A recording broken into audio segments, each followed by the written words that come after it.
सोन्याचे दर सध्या अभूतपूर्व उंचीवर पोहोचले असून अहिल्यानगर शहरात सोमवारी प्रतितोळा सोन्याचा भाव 88,300 रुपये नोंदवला गेला. सराफा व्यावसायिकांच्या मते हा दर लवकरच 90,000 रुपयांचा टप्पा गाठण्याची शक्यता आहे.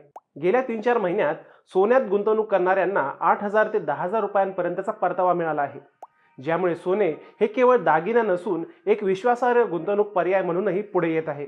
शेअर बाजारातील अनिश्चितता आणि जागतिक अस्थिरतेमुळे गुंतवणूकदारांचा सोन्याकडे कल वाढला आहे. सध्या सण उत्सवांचा हंगाम नसल्याने सराफा बाजारात शांतता असली तरी 30 मार्च रोजी येणारा गुढीपाडवा हा सण बाजाराला नवचैतन्य देईल असा अंदाज व्यक्त होत आहे. सराफा व्यावसायिकांच्या मते सध्याच्या घडीला सोन्याची मागणी गुंतवणुकीसाठी अधिक असून खरेदी विक्रीतून बाजाराला गती मिळत आहे. मार्च महिन्यात लग्नसराई आणि सण नसल्याने ग्राहकांची संख्या घटली असली तरी गुढीपाडव्यानंतर बाजारात पुन्हा उत्साह संचारेल अशी आशा आहे. या सणांच्या मुहूर्तावर सोन्याची खरेदी वाढण्याची अपेक्षा आहे, ज्यामुळे सराफा बाजार पुन्हा एकदा झळाळी मिळवेल. सोन्याच्या किमती आणखी वाढण्याचा अंदाज व्यक्त केला जात आहे. सराफा व्यावसायिकांच्या म्हणण्यानुसार येणाऱ्या दिवाळीत सोन्याचा दर प्रतितोळा 1 लाख रुपयांपर्यंत पोहोचण्याची शक्यता आहे.